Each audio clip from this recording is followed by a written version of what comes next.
Ration బియ్యం అక్రమ రవాణాలో తన కుటుంబానికి ఎలాంటి సంబంధం లేదని వైసీపీ నేత కాకినాడ మాజీ ఎమ్మెల్యే ద్వారంపూడి చంద్రశేఖర్ రెడ్డి స్పష్టం చేశారు. తన కుటుంబానికి సంబంధం ఉందంటూ లేనిపోని ప్రచారాలు చేస్తున్నారని మండిపడ్డారు.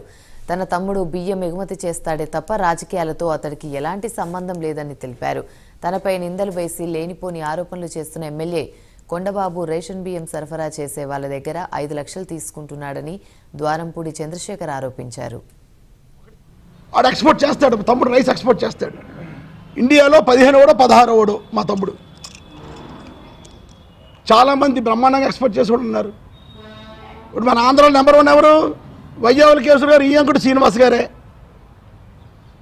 ఆంధ్రలో నెంబర్ 1 ఆయనే. హయ్యెస్ట్, నా ఫిగర్ కూడా కావాలి ఇస్తాను, అది ఉన్నాయి. హయ్యెస్ట్ ఎక్స్పోర్ట్ చేసింది వయ్యావుల కేసులు గారు, ఈయంకుడు గారు. అన్ని పార్టీ వాళ్ళు ఇందులో. కనుక ఒకటి చేసేయండి, అందరు చేసేట లెక్క. ఇక్కడ రైస్ ఆయన ఎక్స్పోర్ట్ చేశాడు, శ్రీనివాస గారు రైస్ ఎక్స్పోర్ట్ చేశారు. అలా అని ఆయన మీద అభియోగాలు వేయట్లేదు కదా.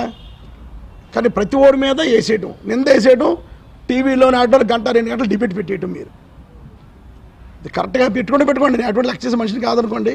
ఎన్ని పెట్టుకున్నా ఇంకా చూసి ఆనందిస్తుంటాను నేను. కనుక కొండబాబు వరకు అయితే మట్టుకి నువ్వు కరెక్ట్ కాదు, పోటుని కాపాడు.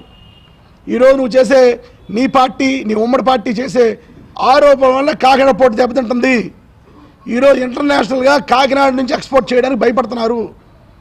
వెళ్ళిపోయారు చాలామంది. కాండ్ల, గోపాల్పూర్ అన్నీ కూడా వెళ్ళిపోయారు ఇప్పటికే.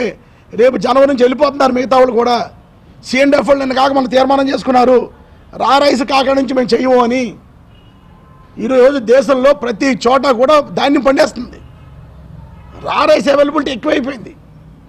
ఈరోజు మీ ప్రభుత్వం చేసే కుట్రలకి కాకినాడ పోర్ట్ నుంచి రైస్ ఎక్స్పోర్ట్ అవ్వకపోతే తూర్పుగోదావరి జిల్లా నుంచి కింద కృష్ణా జిల్లా వరకు రైస్ ఎవడు కొంటాడు? ప్యాడీ ఎవడు కొంటాడో, ఎవడు ఆడిస్తాడు? ఎక్స్పోర్ట్ చేయడానికి ఎవడు ఉంటాడు ఇక్కడ లేనప్పుడు?